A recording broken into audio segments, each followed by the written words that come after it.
Oke, kita mulai kuliah lagi ya. Ini tentang karena pengennya ini kuliahnya. Kalau kita lihat ke bawah, di bagian awal itu lebih ke arah jaringannya itu sendiri. Ada VoIP, Open BTS, ada IoT segala macam.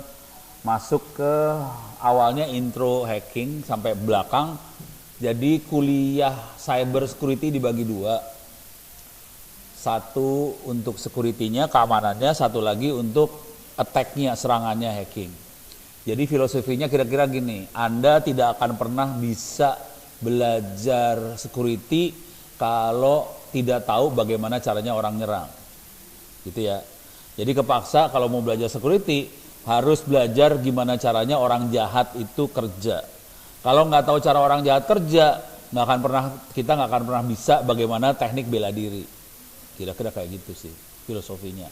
Makanya kepaksa harus diajarin teknik serangan, gitu ya. Kalau mau enak sebenarnya bentuknya praktek. Jadi saya praktekin, situ praktekin juga. Kalau mau enak. Tapi kalau itu dikerjain, butuh waktu jauh lebih lama buat dikerjain. Jadi kepaksa saya bentuknya demo doang. Dan waktu saya praktekin, waktu itu di Mabes TNI, ngajarin nyerang segala macam. Jadi jam 8 pagi saya datang, ini server ya, oke. Ini wifi ya, kita serang ya, kita mulai nyadap, oke. Berhasil kesadap, kita naik kelas, kita melakukan SQL injection, terus mulai kita dapetin passwordnya, terus kita nembus masuk ke dalam segala macam. Jam 3 sore, izin tanya. Kalau di angkatan kan gitu ya, izin, semua serba pakai izin kan? Izin tanya, ya silahkan. Serangannya sebelah mana Pak? Jam 3 tuh. Dari pagi udah diserang. Sebelah mana? Jadi begitu kondisinya. Jadi saya tidak mau mengulang kondisi ini di sekolah pasca sarjana. Parah banget. Tadi serangannya sudah kacau. Makanya saya rada segen-segen ngajarin. Pertanyaan blow-on dulu dah. Berapa orang di ruangan ini yang pernah pegang database SQL, MySQL? Hah? Pernah doang. Oke. PHP udah tahu dong. Tahu. Database pernah ya. Oke. Udah lumayan tuh. Soalnya bisa ngajarin SQL injection-nya lebih gampang. Oke, ya udah, enggak apa-apa. Sekarang saya kasih tahu ininya dulu, kerangka gedenya. Jadi secara umum dibagi dua. Attack sama defense. Serang, bertahan. Sekarang urusan serang. Kalau saya ngajar biasanya pertama kali adalah saya kasih dulu filosofinya hacking, hacker segala macam.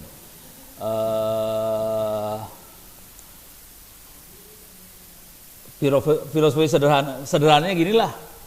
Orang nyerang tujuannya cuma dua, yang gede banget ya, tujuan besarnya dua biasanya. Salah satu di antara dua. Jadi seringkali kalau kita ke pemerintah apa segala macam, wah kita perlu cyber security segala macam supaya negara ini aman, supaya presidennya nggak ada yang dibully, hoax nggak ada segala macam, bohong banget. Jadi tujuannya dua, ujung-ujungnya dua sih sebenarnya. Satu, urusannya syahwat.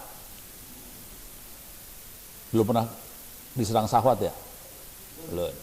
Yang paling parah syahwat. Yang kedua, duit, fulus. Kalau fulus mah gampang ya, udah kebayang. Syahwat belum tahu. Jadi semua yang saya jelasin di sini jangan dipraktekin ya. Lu praktekin, gua gamparin satu-satu.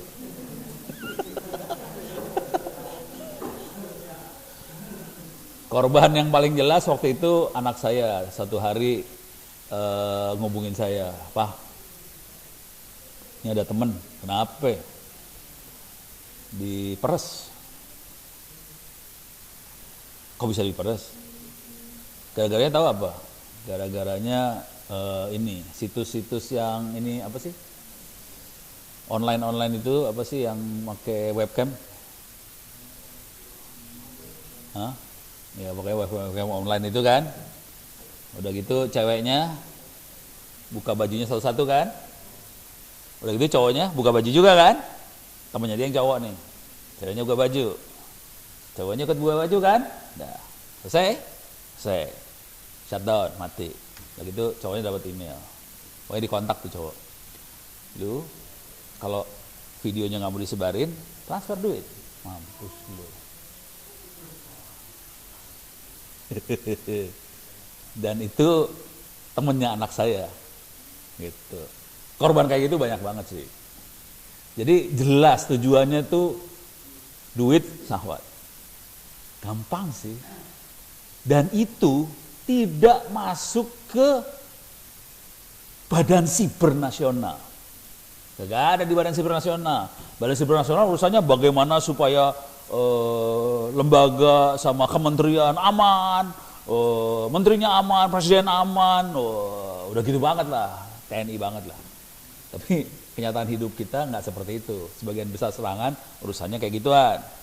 Contoh yang lain, ini biar kelihatan gambar gedenya dulu ya. Serangannya blown banget sih, serangannya blown banget. Contoh yang lain, sepupunya istri saya di Padang. Oke. Ini cewek, sepupunya istri cewek, istri saya cewek kan. Sepupunya cewek juga. Belum punya suami, belum punya cowok. Pacaran lewat FB. Facebook. Nah, begitu pacarnya anggota pasukan khusus katanya. Ganteng. Oke. Katanya. Udah gitu pengen ngobrol dong. Terus, aduh, nggak ada pulsa, transfer pulsa dong, transfer. Nggak ada pulsa, transfer, udah transfer terus. Nah itu yang kelas-kelas bangsanya 20.000 sampai 100.000 perak ya. Jadi serangan 20.000 sampai 100.000 perak kayak gitu. Terus ya. Dan ini sepupunya istri. Yang lebih seru lagi adalah temannya sepupunya istri. Yang ini sepupu yang istri, yang ini laki. Temannya cewek, ngadu sama dia. Jadi kejadiannya adalah nih cewek, jadi minta maaf ya. Korban biasanya wanita. Karena wanita itu terlalu apa ya? Terlalu mungkin terlalu percaya sama laki-laki lah. Terlalu percaya sama laki-laki di internet. Itu masalah besar itu. Jadi kejadiannya ini cewek cari cowok lagi di FB. Oke. Terus pacaran lah di FB. Oke. Udah gitu kopdar dong, kopi darat ya, kopi darat. Dah, ditentukan tanggalnya, tanggal sekian, kopi darat pagi-pagi, jebret, dah, kopi darat pagi-pagi. Kalau cuma ngobrol doang nggak rame dong. Kita makan di restoran mana, yang bayar cowoknya, jebret. Wah, pokoknya cowok kan selalu kayak pahlawan banget kan, makan, gue bayarin dah. Habis itu kita ke mall, makan, bayar lagi, butuh apa? Bayar deh. Sampai malam, jam 8, jam 9. Begitu cewek mau pulang kan, pulang. Gue mau ini dulu dong, mau belanja dulu ke Alfa atau ke Indomaret, kagak tahu dah. Yaudah, gue anterin, cowok anterin. Dari pagi malam anterin ke Indomaret, jebret. Jadi sambil kopdar itu kan biar enak ya. Udah laptop sama handphone dibawa dah sekalian. Jadi sambil kopdar sambil tetap bisa chattingan kemana segala macam. Jadi bawa laptop sama handphone. Bawa. Terus sampai malam, dah ke Alfa kan. Terus cowoknya bilang, daripada nih bawa gegembolan kayak gini ke dalam Alfa, udahlah tinggal aja sini lah, gue tungguin lah lu. Masuklah tuh cewek ke Alfa kan. Keluar lagi kan. Hilang cowoknya, motornya, laptopnya, handphonenya, lengkap hilang. Gitu. Makanya nggak apa-apa, bayarin semua tuh makan, jebret. Terakhir balik modal. Pasti pada nafsu nih cewek, nafsu. Ya.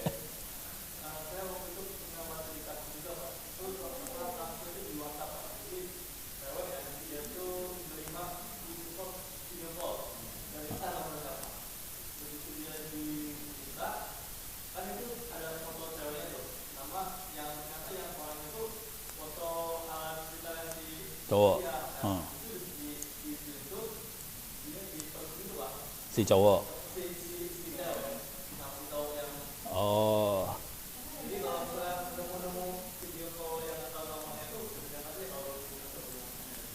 Kayak gitu. Jadi inti ujung-ujungnya dua itu sih, Syahwat sama fulus dah.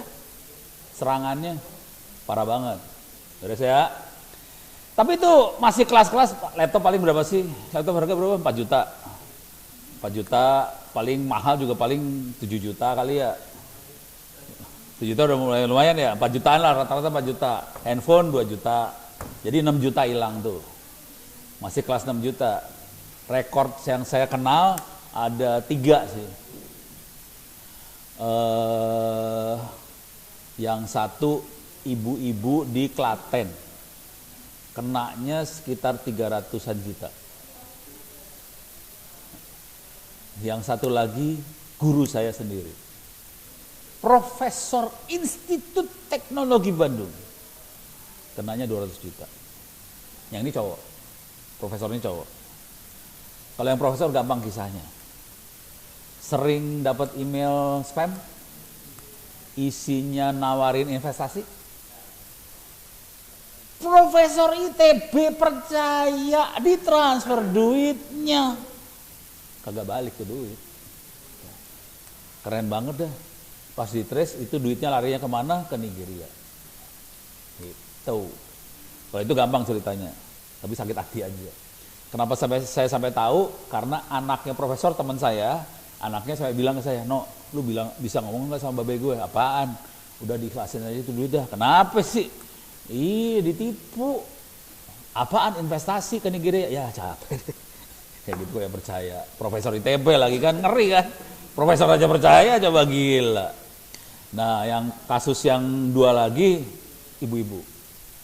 Jadi minta maaf kaum wanita, serangannya paling banyak banget. Karena terlalu lugu, terlalu percaya sama manusia di internet. Yang ini paling kasihan nih, 2 ini kasihan banget. Jadi kasusnya yang satu Klaten, 300 juta, satu lagi Pondok Indah. Itu 2M. Hah? Emang kaya. Perempuan itu emang kaya. Antara kaya sama blow on tuh bedanya dikit ya.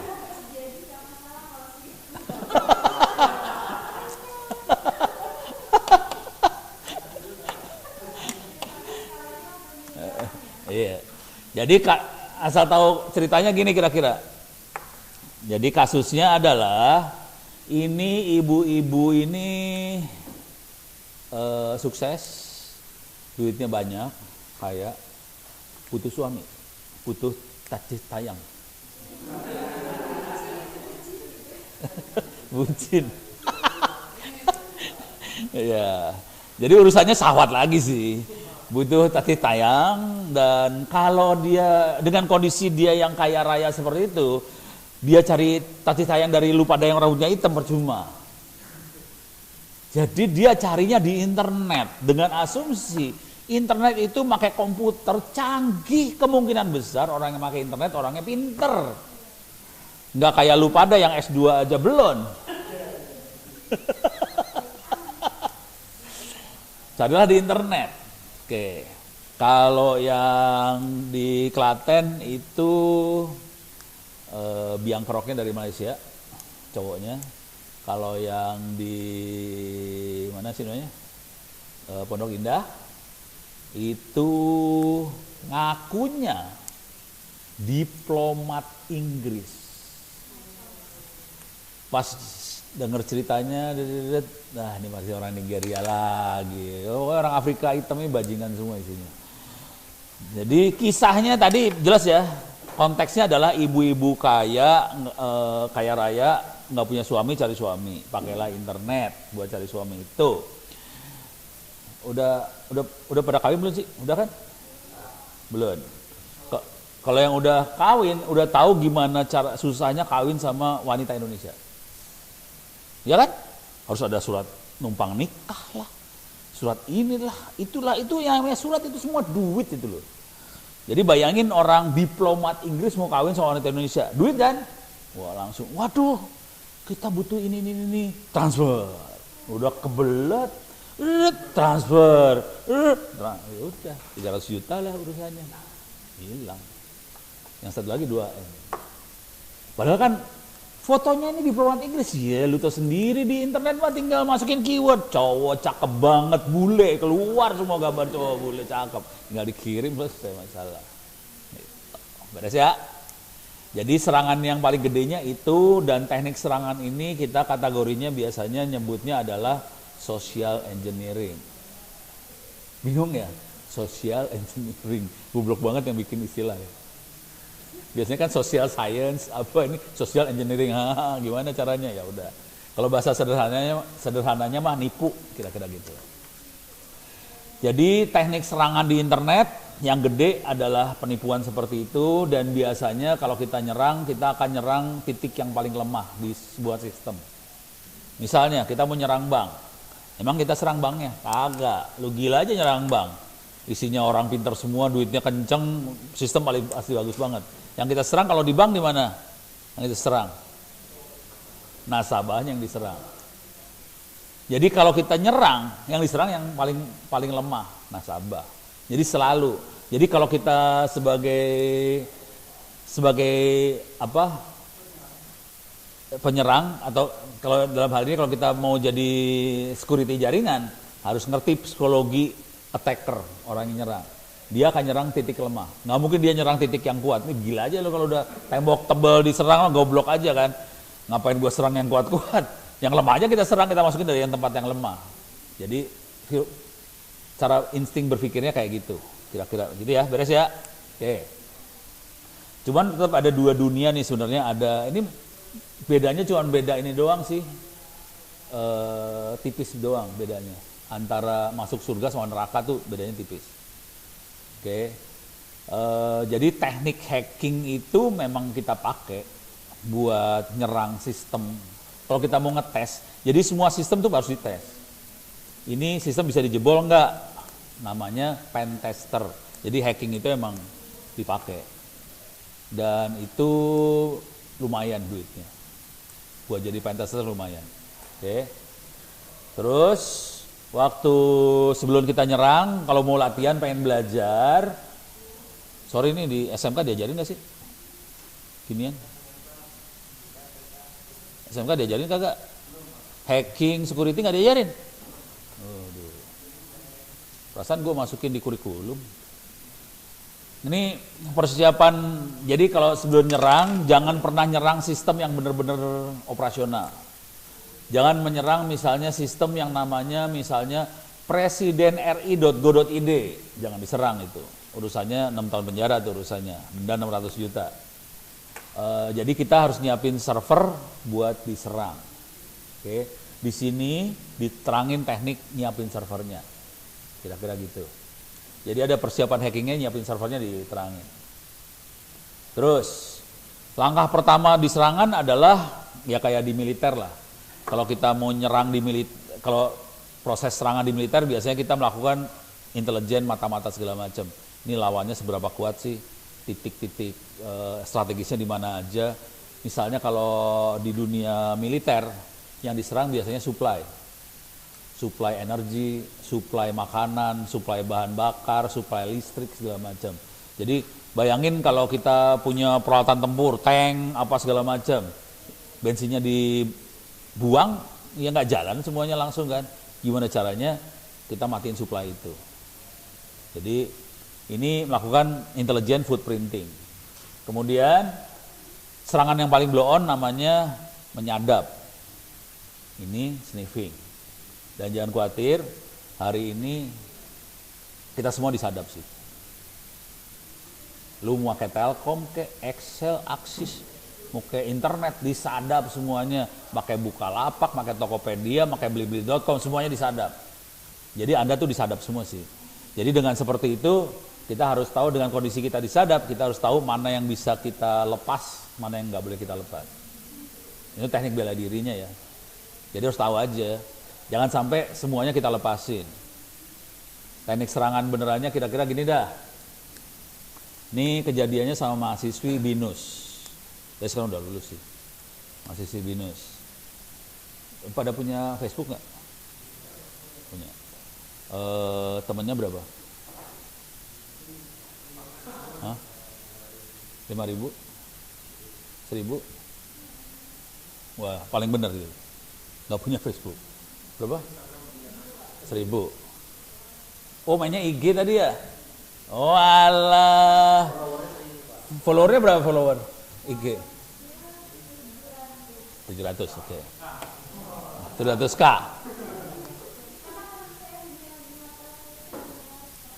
Ya.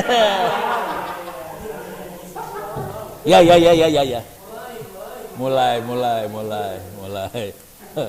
Lu berapa pada? 1.000, 4.000. Oke. Sekarang teknik serangan paling blow out di dunia ya. Serangan blow out di dunia di urusan IG, Facebook kayak gitu. Boleh nggak gue minta KTP lo, gue fotokopi? KTP saya fotokopi boleh nggak? Nggak mau difotokopi KTP-nya kan? Ya. Pertanyaannya, di KTP ada berapa informasi? Banyak tuh, berapa? Belasan. Nama, alamat, tanggal lahir, ada nik lah, golongan darah, paling belasan kan? Ada satu foto kan? Ada satu tanda tangan. Udah. Nggak mau difotokopi sama saya kan? Dengan cuman segitu aja nggak mau difotokopi. Oke, pertanyaan blow on di dunia. Itu tadi teman di IG, teman di Facebook. Kenal semua nggak? 4.000 kenal semua? 1.000 kenal semua? 700 kenal semua? Enggak. Keren kan? Jumlah informasi yang ada di IG, di Facebook dengan di KTP banyak mana? Jadi informasi yang lebih banyak lu kasih ke orang yang kagak lu kenal. Informasi sedikit gue fotokopi aja kagak boleh, ya kan? Teknik serangannya dan kejadiannya blow on banget sih. Jadi ini mahasiswi di Facebook, umurnya lebih muda daripada Anda semua karena mahasiswinya S1. S1 emang umur segitu ya? Iyalah, anggap aja segitu dah. 21 ya? Ya. Itu udah tingkat akhir tuh, 21 tuh kayaknya. Ya, segitu. Dan usia segitu kan lagi mencari jati diri ya, bukan jati diri apa, pokoknya pengen eksis lah. Identitas ya, supaya eksis. Salah satu parameter eksis adalah jumlah teman banyak. Akibatnya approve, ada minta request jadi teman, approve, gitu kan ya. Udah, nggak dikenal kan? Nggak dikenal. Serangannya blow on banget sih. Ini orang yang nggak dikenal ngambilin semua informasi yang ada di Facebooknya ini anak, termasuk fotonya, diambilin. Bisa kan? Kalau friend bisa ngambil kan? Nah, bikin blog. Bisa kan? Nah. Yang keren fotonya adalah foto-foto, sebagian fotonya adalah foto waktu dia lagi apa sih namanya? Para wisata liburan di Kuta di Bali.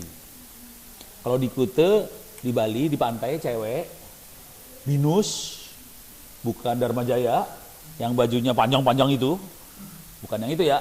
Binus, bayangin mahasiswi binus, cakep Bo. Binus, cakep. Tahu binus nggak sih? Tahu. Cakep kan anaknya ya? Cakep-cakep, anak binus cakep-cakep. Lagi di Bali di Kuta, pakaiannya keren banget, nggak kayak gini, pakaiannya minimalis. Minimalis di fotonya dimasukin ke sini, bisa diambil dong, bisa kan? Diambil semuanya, jangan pernah dipraktekin kayak ginian ya. Diambil semuanya fotonya, dibikin blog, ditaruhin semuanya foto apa segala macam sama. Nama bener dong, tanggal lahir bener ya, nomor telepon bener ya, status bener kan, foto bener, semuanya bener, termasuk pakaian minimalis bener semua. Yang salah cuma satu kalimat doang, tarif. Jadi sesudah diupload tuh foto segala macam, blognya jadi sejam berapa jam kemudian lah dari situ. Ini telepon bunyi langsung, kring, Mbak, malam ini bisa nggak Mbak? Nangis lo urusannya lo. Pertanyaannya, Bisa di delete nggak blog ini? Hah? Tergantung yang ini kan? Ya tergantung yang buat. Yang buatnya nggak dikenal sama dia, setengah mati kan? Ngedelete-nya mampus loh. Nah, jadi teknik serangannya kayak gitu doang. Beres ya? Ini gue belum ngasih demo serangan, ini baru cerita serangan udah mulai stres. Dan ini kejadian beneran semua yang saya ceritain, ini bukan bohongan, ini beneran semua kejadian loh. Ada yang kejadiannya bikin sakit hati. Sakit hati serangannya ke anak SD cewek. Anak SD cewek dan banyak, berapa anak SD.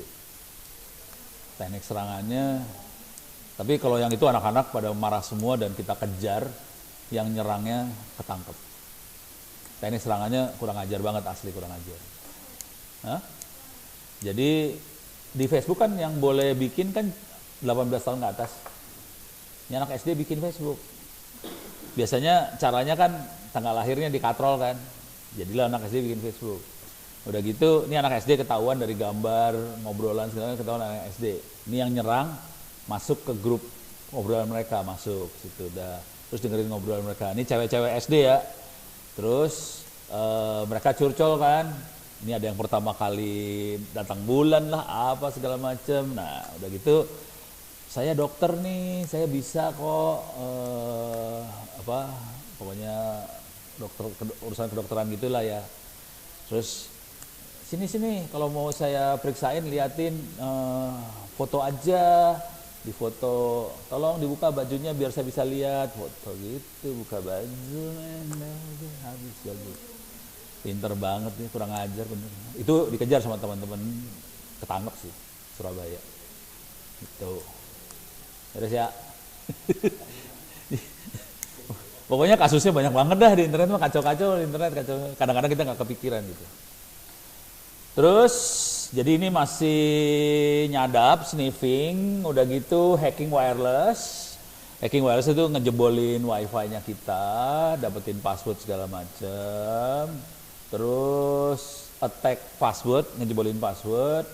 Terus jebolin database, SQL. Cuman ini harus ngerti, ini kalau mau enak sih harus pernah pegang SQL tapi yang command line. Jangan pakai MySQL apa segala macam. Harus ngerti yang command line-nya, lebih enak. Terus device web, domain name system, gimana cara ngejebolinnya. Terus file system, file sharing, kebanyakan di komputer di Windows segala macam. Kita bisa ngeprint di komputer lain, bisa kirim file ke komputer lain. Gimana cara masuk ke file sharing itu, termasuk misalnya kita nyebarin ransomware segala macam. Kalau teman-teman saya lebih kurang ajar lagi sih.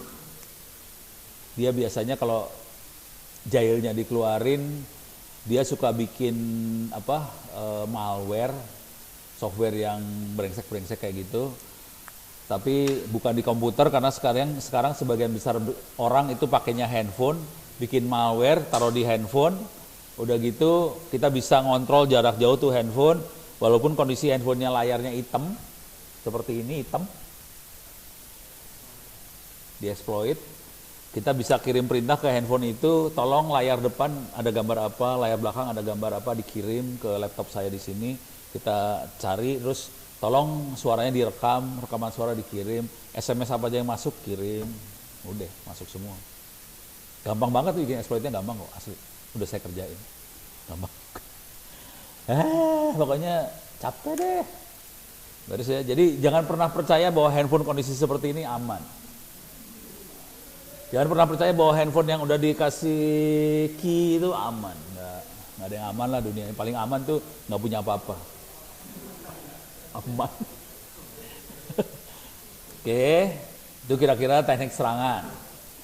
Udah gitu UTS, sudah pada ngerjain UTS ya? Banyak yang udah ngerjain UTS walaupun nilainya masih 5, 6. Sekarang dari situ baru masuk ke keamanan, cyber security.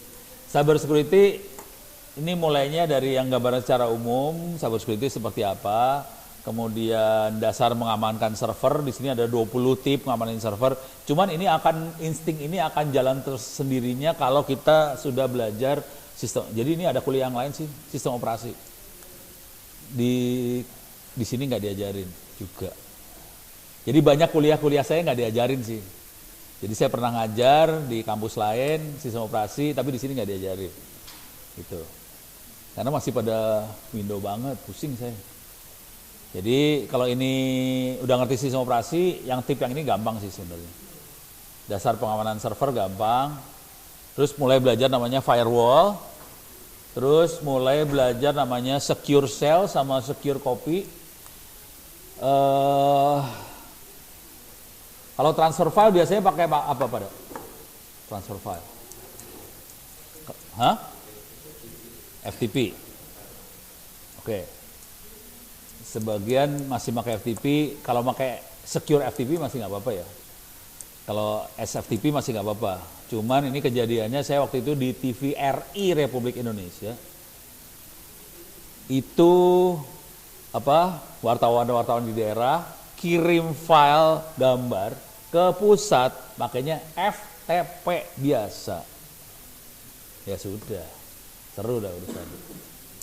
Karena itu bisa disadap.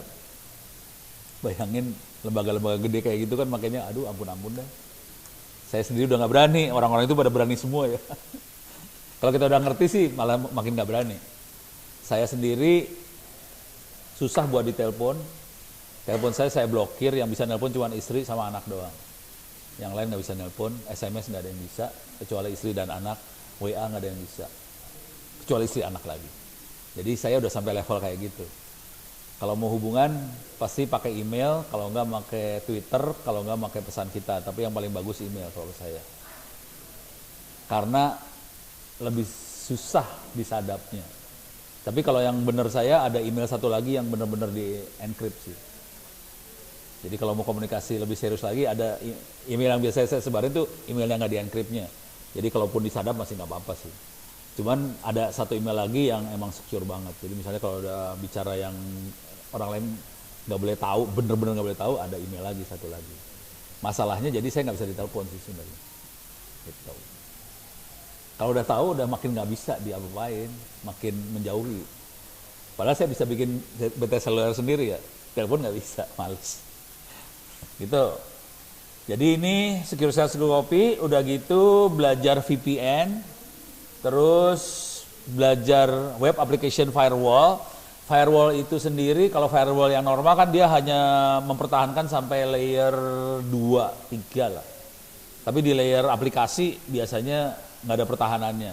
Jadi kalau untuk web, kita bisa install web application firewall buat pertahanan di layer web aplikasi. Kalau sampai mesinnya jebol, kita pertahanan host mesin, terus mulai deteksi serangan, pakai intrusion detection system. Di sini belajarnya adalah bagaimana bikin rules, aturannya. Jadi biasanya kalau pakai Windows kan ada antivirus ya. Dan perusahaan antivirus biasanya antivirusnya bisa di free-in aja. Cuman nanti kalau mau aman kita beli langganan database. Jadi perusahaan antivirus hidupnya bukan dari software antivirusnya. Perusahaan antivirus hidupnya dari orang beli database virus. Jadi kuncinya bukan di software antivirus, kuncinya di database virus. Di serangan kita ada yang namanya intrusion detection system. Orang-orang ini hidupnya bukan dari software intrusion detection systemnya, orang-orang ini hidupnya dari bikin database serangan yang bisa dibaca sama intrusion detection system. Dan ini duitnya kencang, asli kencang banget. Yang seru adalah pada hari ini yang namanya serangan banyak banget polanya, dan orang yang bikin database serangan udah mulai nggak ngejar. Akibatnya kita perlu riset gimana pakai artificial intelligence, kita bisa klasifikasi ini serangan, ini bukan serangan. Jadi makanya AI. Dan itu masih kosong, nggak ada yang riset. Risetnya dikit banget sih. Banyak loh ini dunia yang diterangin ini, dunia kosongnya banyak banget. Jadi kalau mau riset apa banyak. Dan biasanya kalau udah saya ngomong gini nggak ada yang berani masuk nih. Buat riset ini nggak ada. Pada takut semua. Padahal kalau riset kayak gini mah enak banget, buat paper jurnal mah enak banget dah. Terus belajar yang namanya enkripsi data security, ini di Indonesia yang megang namanya Lembaga Sandi Negara. Lembaga Sandi Negara ini yang kemudian hari berubah jadi Badan Siber Nasional, Badan Siber dan Sandi Nasional. Oke, ini di basic data security ini urusannya enkripsi semua.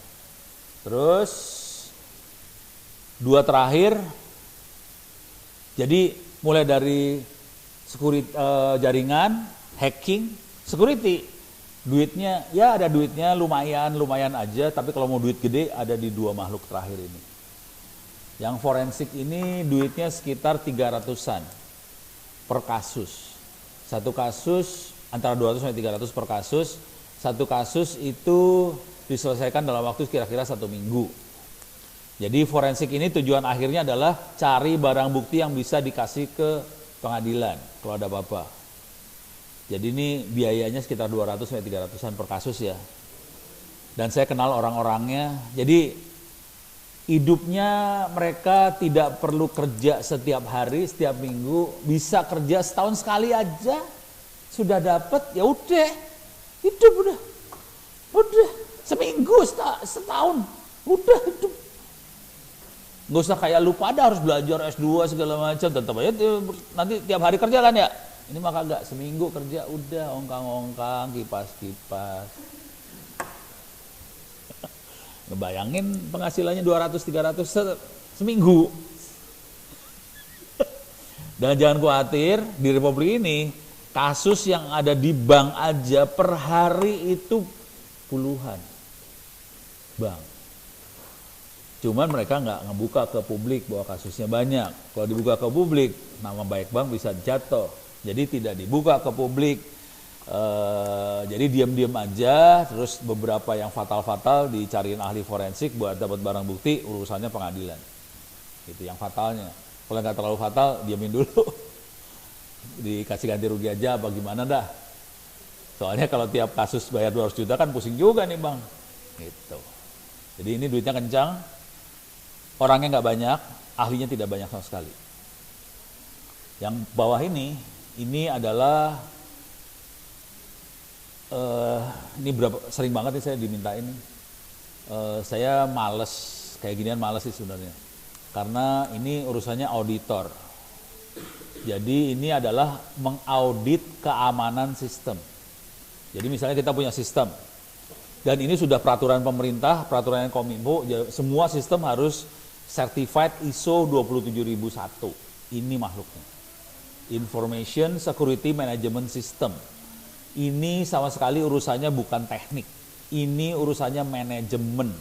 Jadi kalau misalnya terjadi suatu perkara, kejadian, prosedur apa yang harus dilakukan? Kita harus ngapain? Bagian humas harus ngapain? Bagian IT harus ngapain? Bagian manajemen harus ngapain? Bagian operasional ngapain? Semuanya ada checklistnya harus ngapain dan harus dikerjakan. Kalau tidak cocok, diulang lagi prosedurnya kayak gimana supaya lebih bagus hasilnya. Jadi ini prosedur banget. Jujur saya waktu itu pernah ikutan trainingnya, iseng ikut trainingnya ini, dan saya di kelas tidur. Soalnya yang ngajar, ya prosedur ini ya, langkahnya 1, 2, 3, 4, 5, 6, 7. Langkah ini harus ngerjain ini, tidur langsung. Sayanya tidur. Jadi saya kan tahu teknik hacking segala macam, ngerti. Terus bagian prosedur, tidur langsung, nggak kuat. Jadi ini manusianya beda, makhluknya yang tahan buat urusan kayak gini biasanya auditor. Auditor bisa auditor keuangan dan dia bisa ngikutin yang kayak gini. Terus ya. Jadi makhluknya kayak gitu. Nah sekarang mau yang mana yang mau dikasih hari ini? Ya, bingung kan lu? Hah? Mau yang mana? Ini lebar loh ini. Mau keamanan? Apa? Keamanan mana? Banyak banget keamanan loh. Ini keamanan semua, ini keamanan. Hacking aja. Ya udah, hacking dulu. Oke. Langkah pertama dari hacking adalah ini dulu ya sebenarnya. Kalau saran saya sih kalau bisa masuk ke ebook Dharma Jaya ACD, atau ntar kan bulan depan udah punya kopinya ya. Nanti ada folder hacking. Atau saya kasih lihat lah. Ini saya bawa hard disk juga soalnya. Saya bawa hard disk.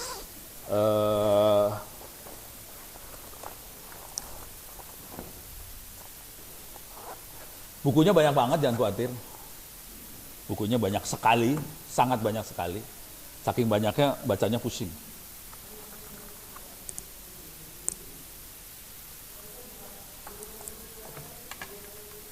Nanti di harddisk itu saya ada file, udah keluar belum? Oke, ini dia. Ini harddisknya ada file ISO. Di sini ada VirtualBox VM. Di sini ada file-file OVA bentuknya. Ada OVA mana sih? Ini dia. Ubuntu Server 18.04 korban. Ini Ubuntu filenya OVA ya, bukan ISO ya. OVA artinya itu mesin buat di VirtualBox. Tinggal dipakai aja. Isinya adalah yang ini. Ini ada persiapan hacking, siapkan pentest lab, siapkan telnet server, squirrel mail, ambas, ini semua segini banyak. Enggak. Dari sini sampai sini itu sudah dimasukin dalam file OVA, itu tinggal pakai aja. Jadi ini sudah disiapin di file OVA-nya. Kalau mau ngelihat barang jadinya, saya bisa jalanin di sini. Ini korban nih, ini makhluknya.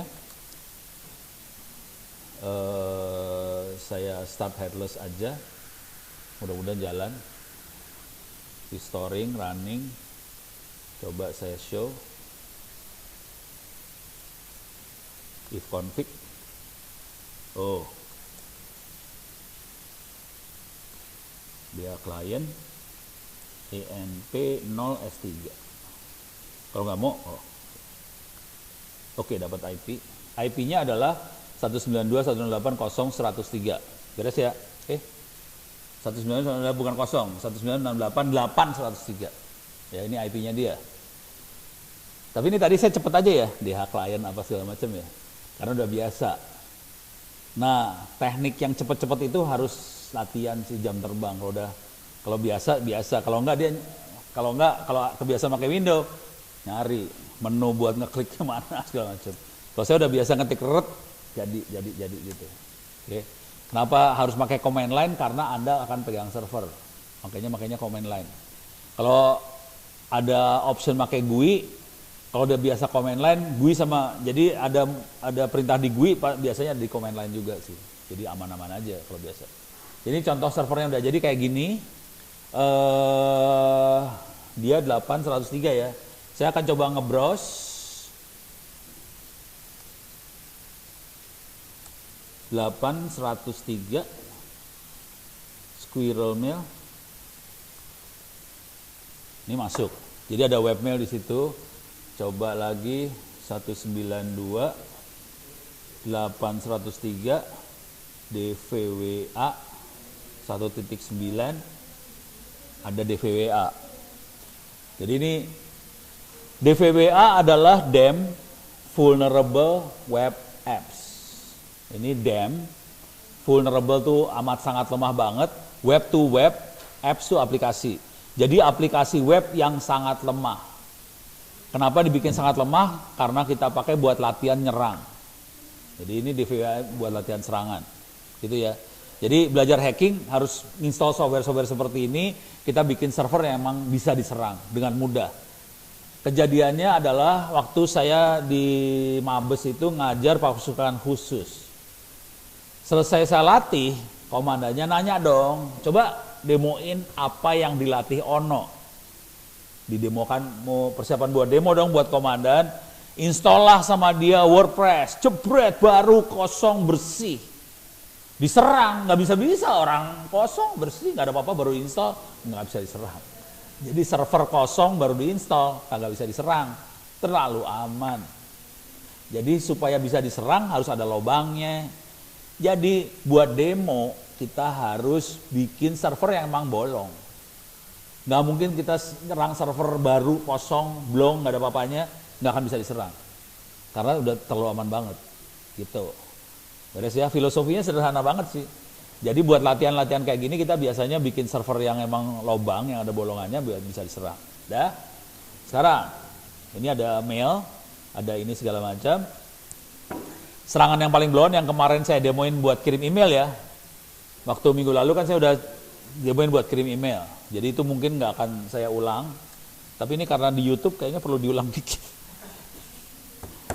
Buat para penggemar Ono yang 99% laki-laki itu loh. Yang kaum wanitanya jarang, ya tolong nanti kasih tahu seluruh kaum wanita di Republik Indonesia supaya follow saya untuk memperbaiki statistik YouTube-nya Ono yang 99% laki-laki dan nyebelin banget lah ngelihatnya kayak gini-ginian semua dah. Oke. Mana sih? Ini dia. Ini beres ya. Jadi persiapannya kayak gini, kalau mau dilihat tekniknya blon-blon sih. Coba teknik instalasi telnet server, cuman gini doang sih. Cara install telnet server. Come on, cepet. Internetnya parah banget. Ya. Oh ini dia udah. Telnet adalah apa-apa, teknik instalasinya ini. Instalasinya cuma gini ya. apt-get install telnet D. Udah cuma gitu doang sih. Jadi cuma gitu doang jadi telnet server. Fungsi telnet server buat apa? Hah? Apa? Nge-remote. Jadi kita dari satu komputer bisa masuk komputer lain. Jadi buat nge-remote. Oke. Di-encrypt nggak? Telnet itu tidak di-encrypt, konsekuensi tidak di-enkripsi bisa kita sadap dengan mudah. Jadi buat latihan proses nyadap, kita install telnet server, udah gitu kita masuk sambil disadap. Gitu. Beres ya? Dah, sekarang balik lagi. Ini urusan telnet. Oke. Sekarang urusan intelijen, kita, ini kalau dikerjain, kalau mulai dari sini ya, footprinting ke atas dikerjain, dan Anda ketahuan, urusannya 6 tahun penjara dan denda 600 juta ya, kalau ketahuan. Makanya jangan pernah ngerjain ke situs beneran. Dikerjain ke situs yang kita bikin sendiri. Jadi kayak tadi kan bikin DVWA, itu bikin buat sendiri kan, hajar situs punya sendiri. Jangan pernah ngajar situs misalnya tadi presidenri.go.id apa, jangan. Soalnya urusannya 6 tahun penjara, dan itu ditulis, di undang-undangnya ditulis. Gitu. Saya kasih lihat contoh yang tidak boleh. Saya pakai Kali Linux ya. Kali Linux start normal. Ya, sorry. Harus diedit lagi nih. Setting.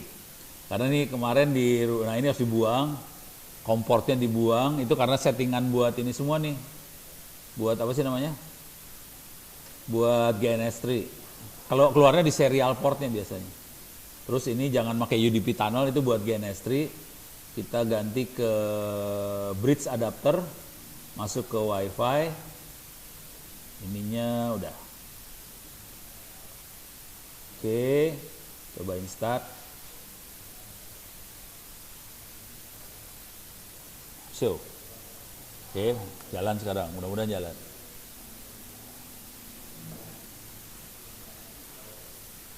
Jadi jadi tadi kenapa harus diedit? Karena ini biasanya saya pakainya kan buat GNS3, buat simulasi jaringan.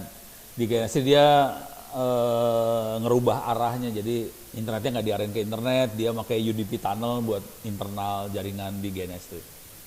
Tapi akibatnya saya nggak bisa ke internet yang normal. Supaya rubah, saya matiin dulu, saya pindahin dulu ke sebelah sini. Username-nya root. Next, passwordnya TOOR. Cuman pengalaman saya bikin Kali Linux OVA ini mendingan install Kali Linux dari file ISO di VirtualBox. Gitu ya. Oke. Ini kalau dibaca-baca, waktu footprinting segala macam, kita bisa pakai Nmap buat lihat sasaran, Kita bisa pakai whois buat melihat sasaran segala macam. Contoh kalau pakai whois, kita bisa masuk ke sini. Oke. Whois. www.google.com. More. Ini ada kelihatan. Diblokir sama dia sialan. Oh, bukan www. whoisgoogle.com, bukan www, bego. whoisgoogle.com. Ini kelihatan. Google.com yang punya adalah diblokir semuanya. ID di IANA-nya 202 dan diblokir oleh markmonitor.com dan semuanya ini prohibited. Jadi diblokir semua sama ICANN ya. Jadi siapa yang punya Google diblokir. Ini contoh teknik pertahanan. Karena orang yang nyerang biasanya ngelihat whois ini punya siapa, dari situ melihat dapat informasi, mulai dia bisa nyerang. Supaya aman diblokirin informasi tadi, dan ini kelihatan diblokir nih. Ini teknik pertahanan loh ini. Hati-hati aja, ini contoh teknik pertahanan. Karena orang-orang jahat akan menganalisa pakai whois. Oke, sekarang coba kita lihat lagi yang lain. Whois telkom.co.id. More. Bisa nggak dapat?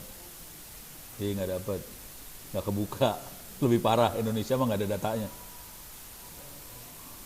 Parah banget ini mah. Nggak keluar nggak keluar. Telkom.com ada nggak?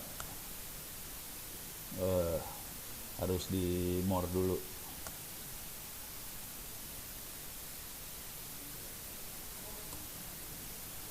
Kok gini banget ya? Coba lihat ke atas. Ini pada diblokirin semua nih. Oh, telkom.com. Oh, unregistrar. Jadi belum ada yang ngambil, nggak ada yang punya nih. Coba apa yang enak ya? Detik. Oke, ini lebih enak kebuka. Rada kebuka. Oh, si Sarwani. Ini enak nih. Ini contoh yang kebuka ya. Jadi kelihatan domainnya namanya detik.com. Oke. Kayaknya dia daftarnya di networksolution.com. Nah, daftarin ininya ya. Dan domainnya akan habis bulan 5 tahun 2020. Terus domain statusnya prohibited. Terus PT yang punya Trans Digital Media. Alamatnya di Jalan Kapten Tendian, Kavling 12 14. Itu kalau dilihat, kita bisa lihatnya kayak gini. Ini diambil, alamat ini kita ambil, klik kanan copy, masuk ke Google Map. Mana map?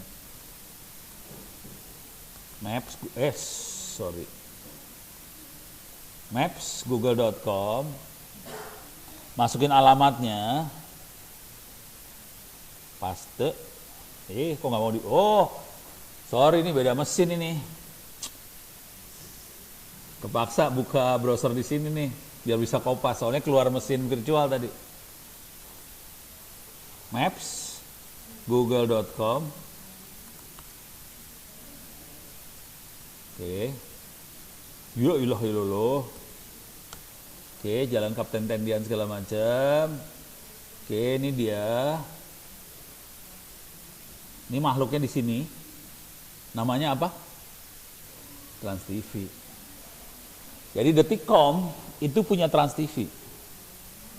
Gampang yang lihatnya dari situ ya. Keren kan? Jadi Detikcom itu punya Trans TV. Seru loh. Di Jakarta ini nomor teleponnya sekian, nomor faxnya sekian, nama manusianya adalah Sarwani. Siapakah Sarwani? Bisa dilihat sebenarnya. Saya kenal sih, orangnya kurus. Baik sih orangnya, cuman orangnya kurang ajar. Nggak bisa, harus di sini lagi. Aduh, parah banget dah. Harus di sini nggak bisa dia. Jadi sarwani.com, kita pengen lihat gambar manusianya. Ini dia orangnya. Orangnya baik sih. Kagak. Nih ada kan? Ya kenal lah orang pernah foto bareng segala macam. Hah? Apaan? Emang ada masalah foto bareng? Kita belum ya?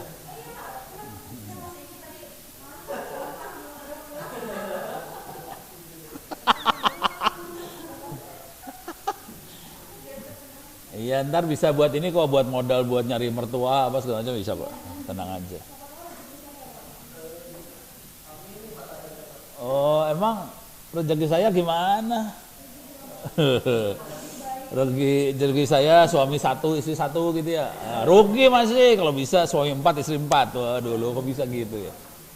Deh. Mana tadi? Jadi ini kelihatan sarwani. Terus ini juga sarwani juga. Adminnya sarwani, semuanya sarwani, sarwani semua dasar lu. Parah. Ini sarwani semua ya. Nah, informasi yang penting juga adalah makhluk ini nih.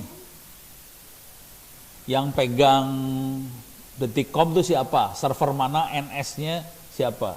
Jadi kelihatan ns1 detik.net.id, nsdetik.net.id. Perhatiin detik juga ada detik.net.id. Net itu ada artinya ISP kan? Jadi detik itu punya izin ISP sebenarnya. Karena dia punya .net.id. Jadi kenapa mereka butuh izin ISP? Karena detik mau naruh servernya di Internet Exchange. Pada zaman dulu kala hanya ISP yang boleh naruh di Internet Exchange. Akibatnya untuk naruh server di Internet Exchange, detik minta izin ISP ke Kominfo, detik jadi ISP, detik bisa naruh servernya di Internet Exchange Indonesia. Supaya semua orang, semua provider bisa aksesnya kenceng. Kalau enggak dia hanya boleh ditaruh di salah satu ISP pada zaman dulu. Kalau sekarang udah nggak peduli, lu mau taruh di exchange siapa aja boleh taruh di exchange. Gitu. Kira-kira gitu logikanya. Beres ya? Oke. Jadi informasinya banyak banget, dari ini aja bisa banyak diceritain. Ya saya kebetulan kalau saya kan kebetulan kenal, jadi saya ceritanya bisa banyak. Tapi kalau nggak kenal kita juga bisa banyak dapat cerita sih sebenarnya. Tapi kira-kira tekniknya kayak gitu. Itu dari Whois. Oke. Sekarang Nmap -H ini adalah contoh software buat melakukan investigasi tadi. Kalau -H keluarnya kayak gini ya. Kalau mau baca, pilihan lain adalah Nmap -help. Keluarnya sama sih. Kalau mau enak bacanya, tekniknya gini, man Nmap. Ini lebih enak bacanya nih. Gitu ya. Kalau nggak ngerti juga baca kayak ginian, tekniknya gampang. Ini di select, klik kanan copy, masuk ke, iya betul, translate, google.com. Nanti kalau udah ditranslate, ini masuk ke translate kan, google.com. Ini translate masih rugi loh. Kalau translate gini aja masih rugi. Lama banget sih, aduh, parah. Ini lama. Oke. Translate, dapat translate-nya, diambil, select all di sini. Kok bahasa Inggris ke bahasa Inggris lagi, bego lu. Inggris detected, ini jangan Inggris dong. Sorry. FGHI Indonesia ya. Nah ini udah jadi bahasa Indonesia. Ini diambil, kumpulin, jadiin buku. Jadi Google Translate kita bikin buku. Jadi teknik bikin buku cuma gitu aja. Kopas, Google Translate, ambil, bikin jadi buku. Jadi duit. Sebagian buku saya itu kopas dari Google Translate terus ditulis ulang, seret jadi buku. Jadi kalau mau lulus kuliah ini, mau bikin buku, tekniknya tadi masuk ke e-book Dharma Jaya ACID, kopas ke Google Translate, tulis ulang semuanya supaya kalimatnya, kan kalau Google Translate kalimatnya masih nggak enak kan, tulis ulang supaya kalimatnya enak, jadi buku, udah. Beres ya? Sip. Jadi kapan selesai bukunya? Ngomongnya doang dia mah dari minggu lalu, tapi nggak jadi. Oke. Sekarang cara baca, ini teknik baca. Pusing kan baca ginian kan, pusing kan? Pusing kan? Nah, pusing. Bacanya yang ini aja. Yap. Oke. Yang dibaca adalah tiap kali baca buku, baca apa segala macam, selalu baca bagian example. Sisanya nggak usah dibaca. Udah gitu tinggal kopas. Ini diambil. Klik kanan copy. Terus klik kanan paste. Enter. Udah gitu doang. Jadi. Beres ya. Tapi ini lama nih. Jadi kalau mau cepat, clear layar.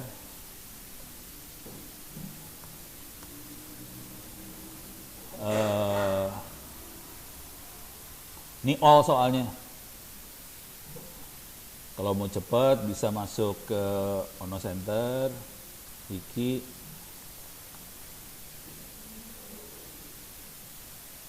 Handmap, scanning sebuah mesin. Ini contoh Handmap yang cepat aja ya. Minus V itu keluarkan semua informasi sebanyak mungkin. Minus SS itu scanning port menggunakan ngirim paket pakai, ini salah, bukan pakai, paket sing, sorry sambil benerin, salah ketik. Jadi minus SS adalah ngirim paket sing, minus O ngasih tahu sistem operasinya apa, gitu ya. Contoh, sorry, mana tadi? Kali Linux sama ini ya. Oke. Minus SS, minus O, 192.168.8.103 ya. Enter. Oh, DNS resolution. Minus N. Cepet dia langsung cepet. Ini yang kita lihat di depan hidung adalah contoh sebuah server yang blow on. Jadi yang install servernya bego. Kenapa dia bego? Karena port yang terbukanya banyak banget. Ini kan discovered, open port, sekian. Ini banyak sekali port yang kebuka, banyak sekali aplikasi yang terbuka ke internet. Port apakah itu kita bisa lihat di bawah ini. Dia ada FTP, ada SSH, ada Telnet, ada SMTP, HTTP, POP3, IMAP, IMAPS, POP3, SQL segala macam kebuka semuanya. Dan ini ciri khas orang yang masang servernya masih pemula, sama kere nggak punya duit. Jadi satu aplikasi, satu server banyak banget aplikasinya. Ada email, ada FTP, ada Telnet, ada apa, SQL segala macam. Satu server doang. Kelihatan banget kere. Dan ini adalah contoh server korban yang saya pakai buat latihan. Tapi dari sini aja kelihatan sih. Ini, waduh nggak punya duit nih pasti. Kalau yang punya duit, satu aplikasi, satu server. Database satu server, web satu server, apa satu server, semuanya satu server, gitu. Kalau ini satu server banyak aplikasi, ini kere banget dan gak aman banget sih, gitu ya. Terus informasi lain yang bisa kita lihat di sini adalah, jadi yang ini kan kelihatan discover port sekian, udah gitu kita lihat port ini buat apa, kelihatan di sini service-nya apa aja. Terus, oke. MAC address-nya kita lihat sekian dan kita berhasil tahu bahwa itu adalah MAC address virtual box. Kelihatan loh MAC address-nya virtual box, kelihatan itu ketahuan MAC address-nya itu virtual box. Terus sistem operasinya adalah Linux versi berapa kira-kira kelihatan. sudah jalan berapa lama? Dia sudah jalan ngaco. Saturday November tanggal 30 geblek. Ngaco nih. Sekarang kan udah bulan Desember. Jarak ke komputer kita ada berapa lewat berapa router, cuman satu hop. Udah gitu TCP sequence prediction 260, good luck. Oke. Kisah TCP, jadi harus ngerti TCP sequence. TCP ya, sequence adalah nomor urut. Jadi waktu kita ngirim paket, pertanyaannya, waktu kita ngirim paket, satu file gede, 1 mega dikirim sekaligus 1 mega atau dipotong kecil-kecil? Potong kecil-kecil, tiap potongan dikasih nomor ya, nomor urut. Tapi urutannya random ya, bingung kan? Urut tapi random, bingung kan? Saya juga bingung. Kenapa dibikin random? Supaya orang nggak bisa nebak selanjutnya nomor urutnya berapa. Jadi dibikin random, nomor urutnya random, tapi berurut, tapi random. Jadi kita nggak bisa nebak, akibatnya orang nggak bisa nyalipin paket di tengah-tengah. Nah di sini tingkat kesulitan, difficulty untuk memprediksi nomor urut, mana sih tadi? Ini dia. Difficulty untuk predik sequence, TCP sequence, susah banget. Dia angkanya 260 dan dia bilang good luck, selamat mencoba. Susah banget emang ditebak. Kalau mau diisengin kita cek ke window, sama hari ini good luck. Susah ditebak semua. Jadi harus ngerti filosofinya kenapa sampai begini ya. Pada zaman dulu kala, contohnya kita waktu itu ngejebolin, masih waktu Indonesia perang di Timor, udah pada lahir belum sih? Serius belum?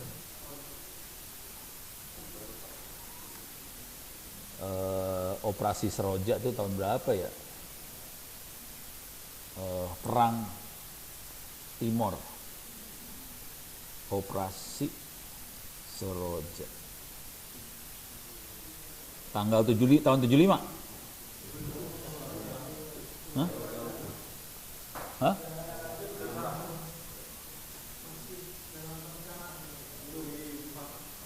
Oh, oke. Kalau enggak tahun yang Fretilin masuk tuh kapan? Pokoknya tahun 80-an ada perang lagi. Mana ya? Tahun 80 ya. Perang di Timor tahun 80-an apa ya? 80.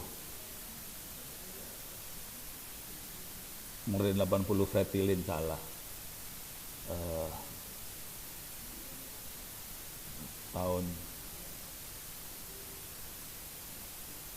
99, tahun 99 ini berarti. Nah ini dia. Ada. Ini tahun 99. Ini perang juga kan? Indonesia Invasion of East Timor. Jadi bukan Seroja. Ini tahun 76. Tahun 99-nya yang maksud saya. Tahun 99 ada lagi perang. Jadi kejadian waktu itu, nah ini dia, Fretilin.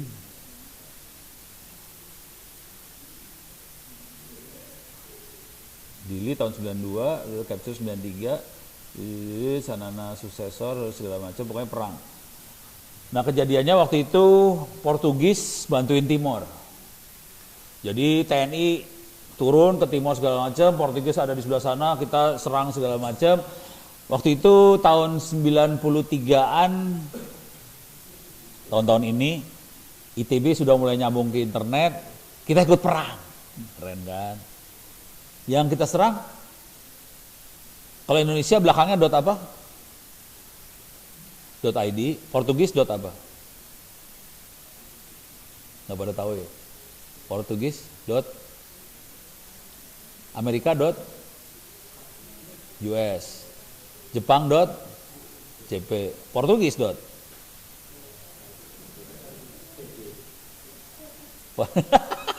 emang gak keren sih. Portugisnya .pt, Portugis.pt. Jadi waktu itu dari ITB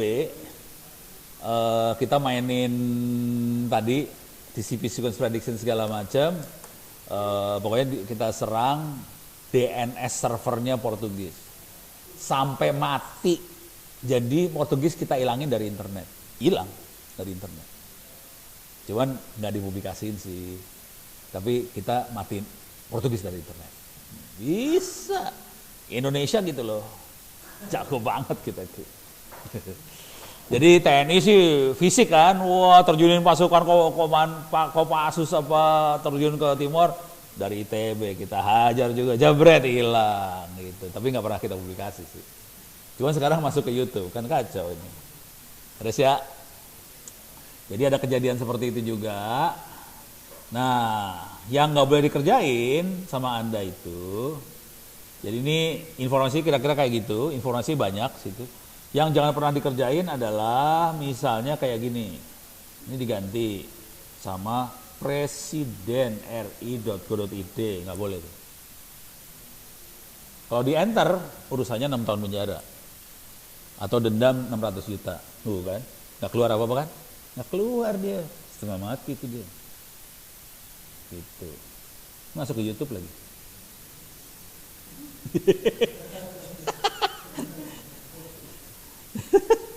Jadi jangan pernah dikerjain kayak gitu ya.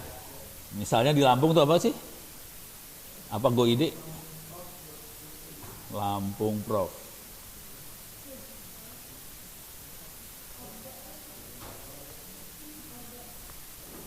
.go.id gitu.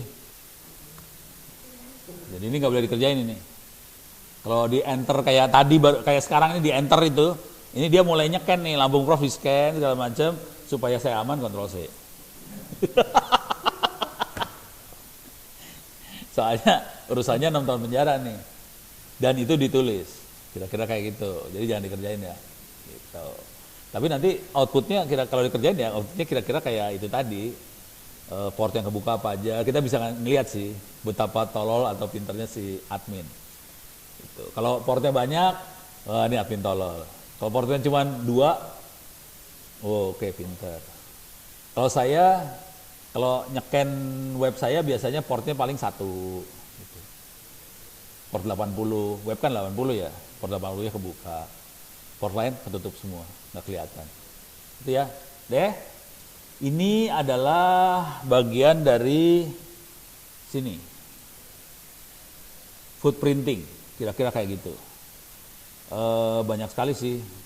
Ini kalau mau iseng bisa evaluasi situs e-banking Indonesia. Bisa dilihat, dibaca-baca, iseng, baca-bacain itu.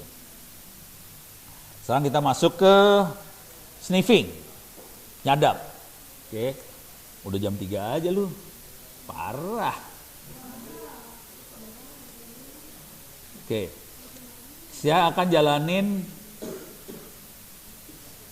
Ini kemarin udah dipraktekin kan ini ya? Nyadap telnet udah kan? Hah? Pakai Wireshark. Jadi nyadap pakai Wireshark aja. Mau telnet, mau SMTP, email, apa segala macam pakai Wireshark. Kira-kira gitu. Kalau kemarin kan kita belajar yang namanya protokol seperti apa, sambil belajar protokol kita nyadap email, terus kita bisa lihat cara kerjanya email segala macam. Jadi itu makanya Wireshark aja. Oke. Sekarang coba saya masuk ke yang susah langsung aja ya. Nyerang password, database SQL, kita akan langsung loncat ke SQL injection. Atau kita loncat jangan ke SQL injection. Kita akan nyerang ke sini aja. Saya loncat nih. Kali Linux.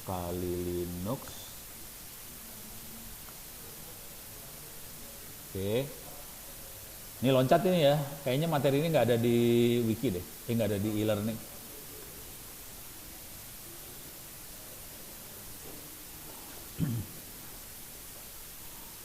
DVWA, brute force login,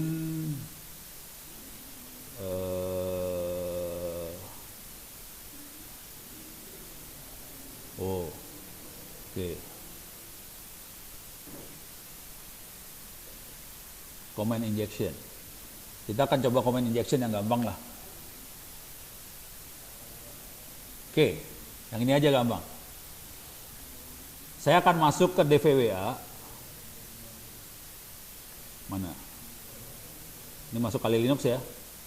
Saya akan masuk ke DVWA. Alamatnya adalah 192.168.8.103 DVWA 1.9. Oke. Ini DVWA 1.9. Ini adalah kalau mau lihat webnya sih bisa lihat di Google. Ini Google. Oke. Bisa cek DVWA. DVWA adalah Damn Vulnerable Web Apps. Bisa diambil free, open source, gratis, source-nya bisa diinstal. Kalau udah jadi bentuknya kayak gini, oke. Username-nya admin, password-nya password. Oke. Udah, don't save. Ini password-nya password. Ini kalau dilihat menu sebelah kirinya, ini adalah berbagai teknik serangan. Ada brute force, command injection, CSRF, ada SQL injection, cross-site scripting, segala macam. Jadi ini adalah berbagai teknik serangan yang bisa kita lakukan ke web. Oke.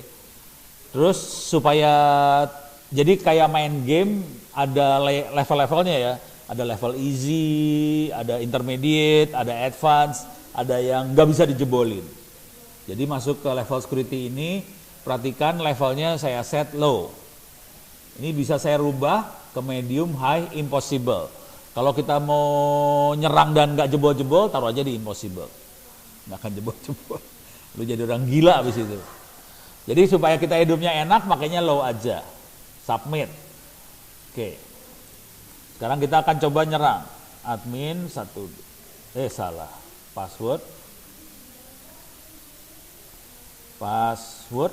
Oke, masuk. Kita belajar command injection. Jadi command injection kira-kira logikanya gini. Kita bikin website pakai PHP. Terus punya form seperti ini. Dia bisa masukin sesuatu ke sini dan kita submit dan dia akan merespons. Contoh, ini adalah aplikasi buat ngeping. Biasa aja kan? Aplikasinya baik kan? Oke. Jadi misalnya saya tahu ini saya dari terminal netstart -nr, netstart nggak dikasih, root -n, gateway-nya adalah 192.168.8.1. Oke, sekarang saya coba ping, bisa nggak ping ke 81? 192.168.8.1, ping ke situ ya, submit, dia dapat jawaban. Ping ke 81 ada 1, 2, 3, 4 paket, ada 4 paket receive, 3 duplicate, 0% paket loss. Jadi sambungannya bagus banget. Nggak ada yang istimewa, ini normal, baik. Aplikasi ini bagus nggak? Bagus-bagus aja kan? Kita bisa cek ping, apa segala macam. Sekarang kita akan pakai aplikasi yang bagus ini buat ngehajar server. Cuman untuk ngerti tekniknya, Anda harus ngerti teknik megang server. Sebagai admin makanya command line. Oke. Sekarang misal kita ada di server nih. Saya akan masuk ke server ya, dari DL dulu saya masuknya nggak dari Kali Linux, SSH ono @ 192.168.8.103. Yes. Password. Oke, masuk. Clear layar. Sudoku. Passwordnya saya masukin. Ping 192.168.8.1. Sama persis kayak yang tadi keluarnya. Iya loh, seru. Halo. Oh, sorry, ini nggak nggak bisa. Sama persis. -n 5 kali. Jadi cuma 5 kali keping aja ya. Jumlah pingnya 5 kali. Bukan n berarti. Oh salah. Bukan n. -c 5. 1, 2, 3, 4, 5. Oke. Dia bilang 5 receive, 4 duplicate, 0 paket loss. Time-nya sekitar segini. Kok ngaco banget sih time-nya? Ngaco nih. 4 milisecond, harusnya 3 milisecond. Ini 4 milisecond. Harusnya 4 titik. kurang titik nih, codingnya blow on banget. Tapi hasilnya mirip ya, nggak ada yang salah kan? Nggak ada yang salah. Sekarang teknik kurang ajar. Oke, artinya pakai aplikasi ini kita bisa akses ke root, kita bisa akses ke servernya langsung, jalanin perintah ping, gitu kan? Nah, sekarang kita mulai lakukan eksploitasi. Eksploitasinya sederhana aja, kan tadi ping -C 5 IP 81, gitu ya. Yang kita ambil sama programnya cuma ininya doang. Ping -C 5-nya nggak diambil. Oke. Jadi dia ambil IP, masukin ke ping, lempar ke root.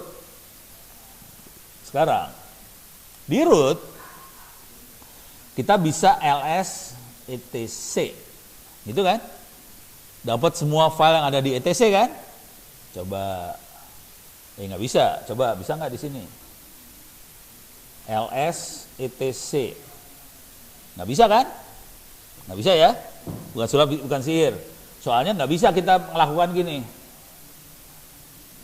Ping ls etc, kagak bisa, nggak jalan kan? Nah, bego kalau ngerjain ini mah bego. Terus kita harus ingat bahwa di Linux dirancang buat orang males. Kayak saya tuh orangnya nggak rajin-rajin amat, males. Jadi males buat nulis kayak gini. Ping 192.168.81, enter, tunggu dulu sampai selesai, udah gitu ls/etc, tunggu lagi, selesai. Misalnya kalau mau gombal bisa more/etc/password, lebih kurang ajar nih, password dilihat, file password, lihat, waduh kacau nih. Atau jangan more, kalau more ada ininya, cut, keluar semua. File password isinya apa? Hah?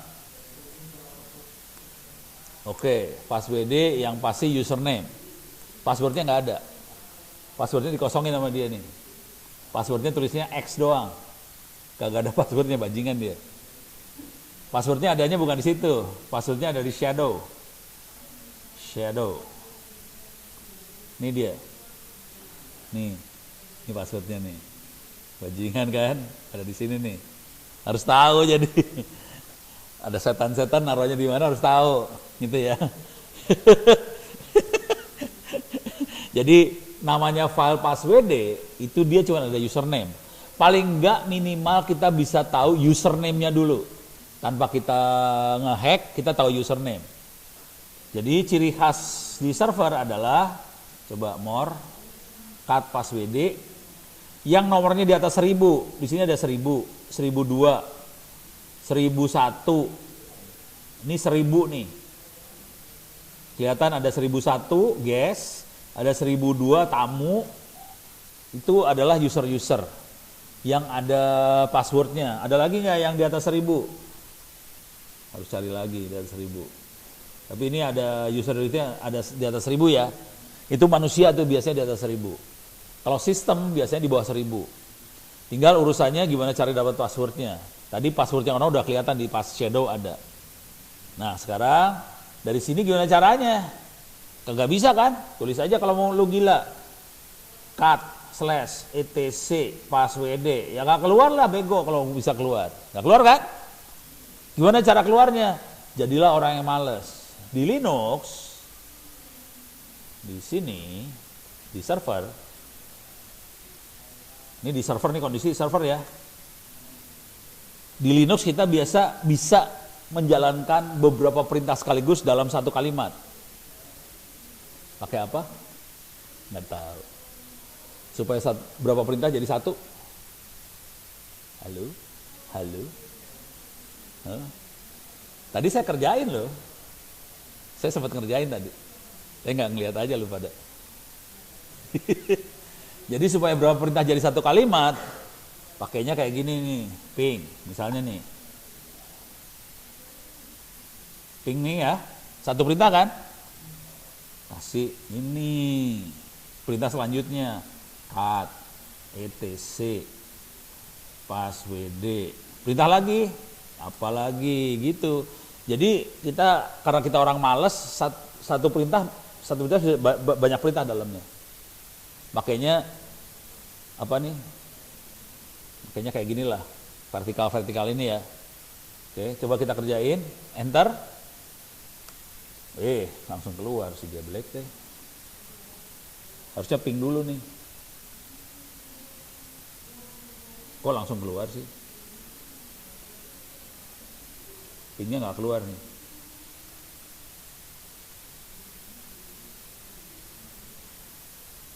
Pingnya kenapa nggak keluar?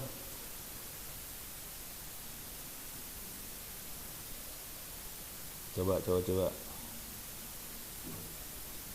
Ini keluar.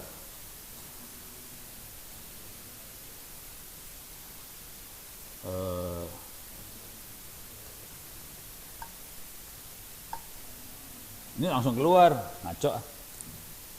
Ada yang salah nih saya baru. Oh salah, titik koma. Lu pada nggak ngasih tahu juga sih. Nah gini, clear layar. Ini ya.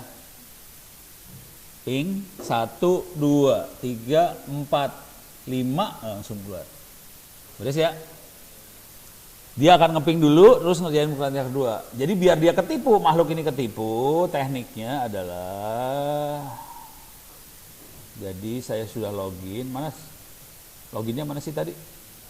Ini, salah. Ini, admin, password, admin,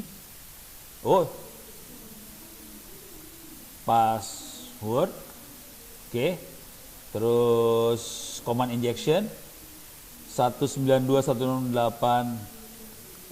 berapa? 81 titik koma cut etc pas WD submit. Langsung kita dapat pingnya, dapat username-nya, password di bawah sini. Ini Ono, kelihatan ada username Ono, ada guest, ada tamu. Kelihatan semua. Beres ya? Ini bini gue yang nelpon nih. Ya ilah lagi ngajar.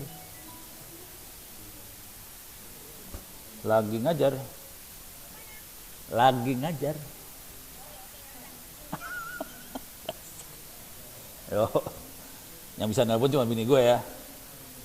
Bini orang gak bisa yang nelpon.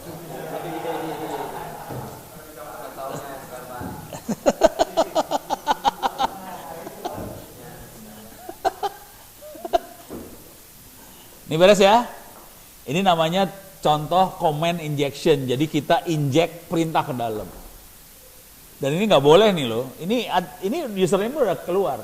Daftar semua username yang ada di server keluar semua. Jadi kita tinggal nebak satu lagi password. Oke. Sekarang kita pakai SQL injection, lebih parah lagi nih SQL injection. Di sini ada SQL injection. Ini ada user ID. Oke, kita akan coba serangan yang ini nih sekarang. Ganti topik nih ya. Misalnya user ID-nya 1, submit, keluar ada user ID-nya admin. Jadi yang user ID 1 adalah admin. 2, salah pencet. 2, Gordon Brown. 3, hack me. 4, Pablo Picasso. 5, Bob Smith. 6, kagak ada. Nggak ada. Jadi ada 5 user. Kita tahu nama usernya. First name, last name. First name, last name tahu semua. Yang jadi masalah kita dengan fasilitas seperti ini aja, bisa nggak kita masuk ke dalam dan kita dapetin password. Oke. Sekarang jam 20 menit ya. Azan jam berapa? Hah? 4 ya? Oke. Dalam waktu 20 menit kita akan coba jebolin perintah SQL injection di server. Ini kacau nih. Tapi pertama-tama, jadi saya akan lakukan gini nih. Ini kondisi ada di server. Oke. saya akan masuk SQL minus U root minus P 123456. Jadi saya akan masuk ke MySQL. Kesalahan fatal Anda adalah Anda biasanya pakai PHP MyAdmin. Ya kan? Itu fatal. Sebaiknya dibuang tuh PHP MyAdmin, jangan dipakai karena itu bentuknya web dan orang dari luar bisa masuk ke web itu. Oke. Sebagian besar server yang jebol yang dibuat oleh konsultan Republik Indonesia itu pada pakai PHP MyAdmin, udah gitu jebol. Ya karena PHP MyAdmin-nya web, bisa dihajar dari luar. Udah gitu passwordnya lupa lagi, udah gitu taruh aja. Kacau dah pokoknya.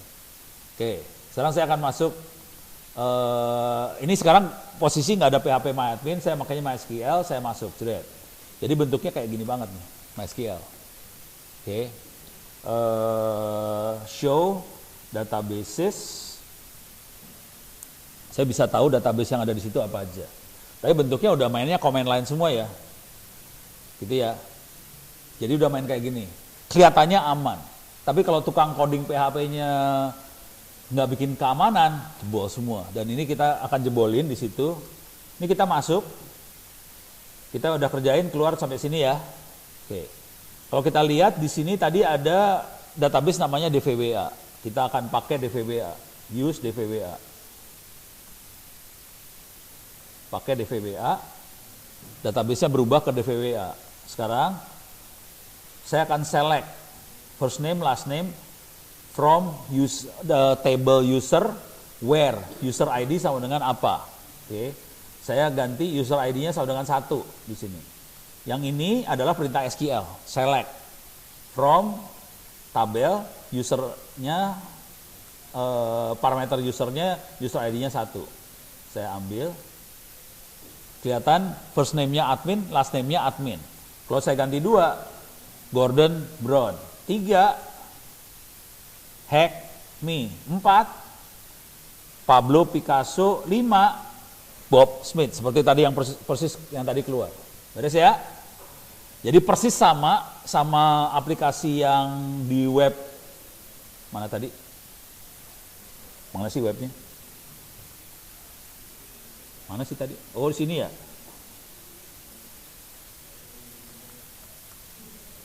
Saya nyerangnya pakai yang mana sih tadi? Bingung sendiri dah. Oh, ini dia. Ini ya. Jadi sini sama kan? 1, admin. 2, Gordon Brown.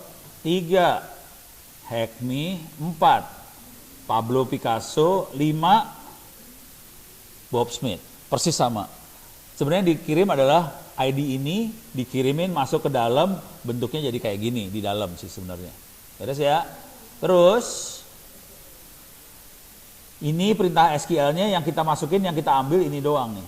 Angka 1 ini diambil dari layar, terus dirubah jadi parameter $ID ini dan dimasukin ke dalam. Kira-kira kayak gitu. Mungkinkah kita masukin perintah 1 ini dengan perintah yang lain? Oke. Cara yang ngecek adalah, ngeceknya pakai kayak gini caranya ngeceknya. Saya kasih perintah bego aja.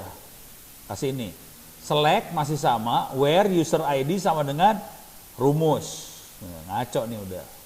Coba perhatiin, persen or 0 sama dengan 0. Semua orang juga tahu 0 sama dengan 0, bego banget kalau nggak tahu ya. Cuma ini kan rumus nih. Mungkin nggak saya masukin rumus ke dalam situ. Ada perintah begonya adalah or atau n atau apa gitu ya. Kalau 0 sama dengan 0 kan sama dengan true. Gitu kan? Ya udah, coba masukin. Bisa nggak nembus? Ya saya langsung masuk ke dalam MySQL-nya. Ya pasti tembus lah ini mah. Ini perintah ini dia kejalanin nih, perintah bego ini kita jalanin. Keluar semua daftar tabel ini ya. Cuman kalau kita perhatiin, kalau kita masukin dari luar, kutip ujung sama kutip ujung harus dibuang kan? Ini saya ambil segini, supaya kutip-kutipnya hilang, klik kanan copy, masukin ke sini. Masukin sini, klik kanan paste, gitu ya. Nanti sama program ditambahin kutip ujung sama kutip ujung. Submit, keluar semua bu.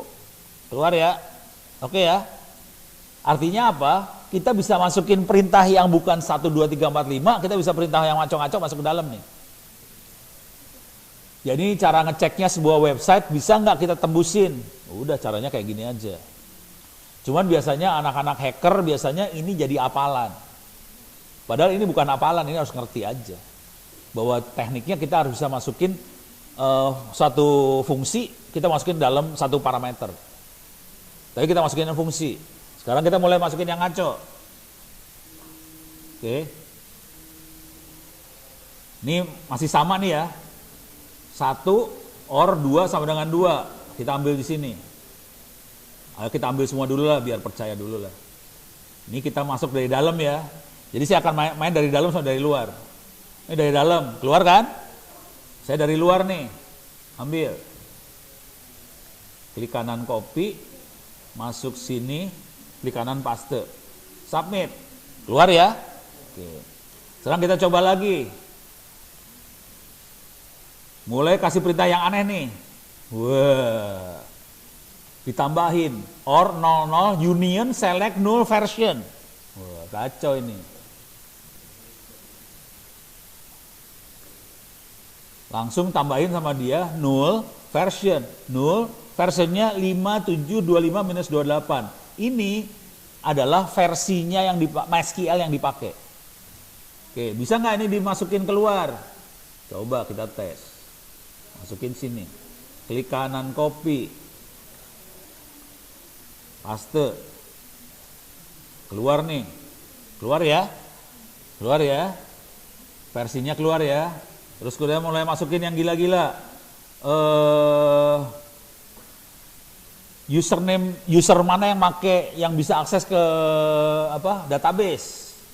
Ini select null user.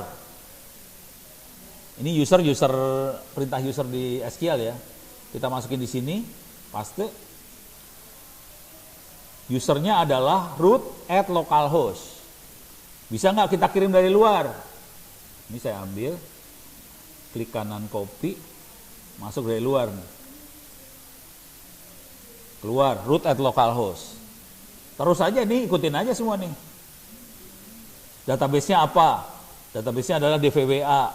Terus mulai information schema tables, itu adalah tabel-tabel yang ada dalam MySQL-nya kita. Kalau kita select ini, copy, masukin sini, paste, semua tabel yang ada di MySQL kita keluar nih. Dan kita biasanya tertarik sama tabelnya user atau tabelnya transaksi. Kalau di e-commerce, transaksi yang terjadi supaya kita bisa dapat nomor kartu kredit dan sebagainya. Oke. Kalau ini tabel doang yang keluar. Oke. Kalau mau ngelihat dari luarnya sih bisa diginin aja sih. Ambil segini, klik kanan copy, masuk sini, klik kanan paste. Deh, keluar semua dah lu. Mabok-mabok dia lu ngeliatnya. Dan saya bawah, banyak banget. Itu ya. Deh. Sekarang ini dikerjain aja sampai ini kita bisa dapat tabelnya user apa segala macam, terus kita bisa dapat struktur data di tabel users. Di struktur datanya ada user ID, ada first name, last name, user password. Kita dapat struktur data seperti itu, kemudian kita akan bongkar, kita pengen dapetin user ID sama masing-masing passwordnya. Kalau di sini bentuknya kayak gini nih. Jadi ketahuan user ID-nya adalah Gordon B, passwordnya ini. User ID-nya adalah 1337, passwordnya ini. User ID-nya adalah Pablo, passwordnya ini. Smithy, passwordnya ini. Oke, perhatiin ini passwordnya masih di hash. Oke, coba kita kerjain ini lewat web, lewat depan. Ini diambil, masuk sini, klik kanan copy, masuk sini, klik kanan paste. Langsung dapetin username password masing-masing.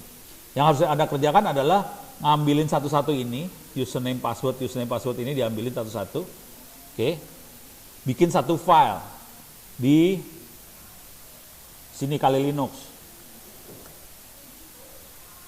Oke.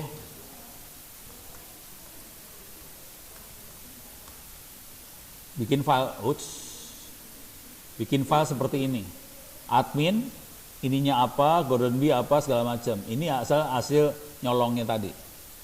Bikin satu file seperti ini. Kalau udah dapat file ini, saya tutup nih file.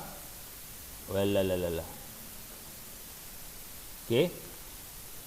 Terus kita mau hack passwordnya apa yang benernya? Itu kan di hash, pakai MD5. Di hash pakai MD5 kita jebolin MD5-nya. Caranya pakai John the Ripper. Pakai ini, caranya gini aja, John. Pakai yang ini ya. John MD5. Ambil segini. Klik kanan copy. Masuk sini, klik salah masuk.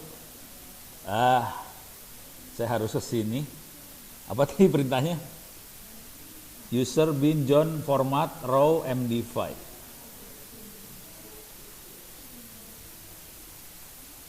John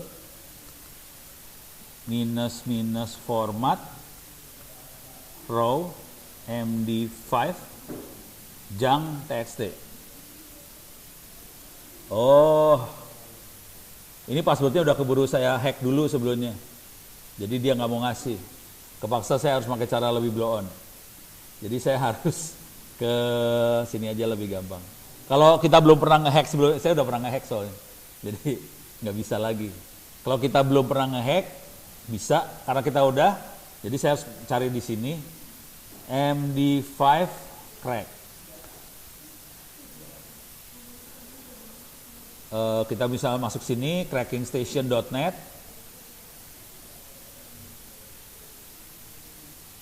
Cepet. Saya cuman butuhnya ininya. Admin adalah kayak gini. Klik kanan copy, masuk sini. Saya masukin sini. Oke. Gordon B. Saya masukin sini, terus saya ambil beberapa aja ya. Sorry, mana sih? Tadi saya ngambil dari mana sih? Inilah saya ambil satu aja ya, sembarangan. Deh, terus saya hajar di bawah sini. Oke, I'm not a robot. Oke, crack hash. Oke, langsung dia dapat. Yang atas ini, jadi admin passwordnya adalah password. Gordon B passwordnya adalah ABC123. Terus yang hack me apa-apa tadi ya, Charlie. Udah dapat passwordnya semua. Dah jebol. Dan jangan khawatir, banyak yang jebolin kayak gini, banyak banget sih. Tuh. Sekarang jam berapa? Ada pertanyaan? Pusing gak sih? Udah langsung diem, udah hehehe. Lu minta hacking, gua kasih pusing, gimana ini? Aduh, parah. Apa?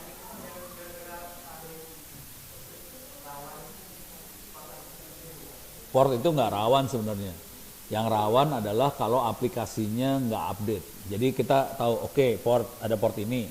Kita cek versi aplikasinya versi berapa. Dari situ kita mulai ngejebol. Jadi semua port aman-aman aja kalau dia aman sih sebenarnya. Kalau dia bikinnya aman, dia aman. Jadi kalau web kayak web, kita pakai versi yang terbaru, Apache yang terbaru, atau pakai apa?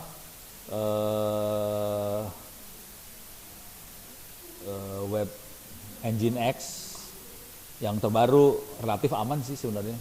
Tapi kalau kita codingnya blow on ya udah bolong. Gitu. Jadi semua relatif sih semua. Nggak ada yang eksak. Ini bukan ilmu pasti sih sebenarnya. Ilmu pakai doa. Semoga bolong.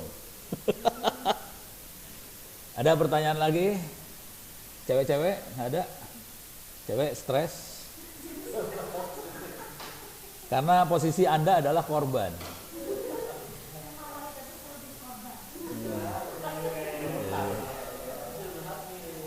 Curhat ya?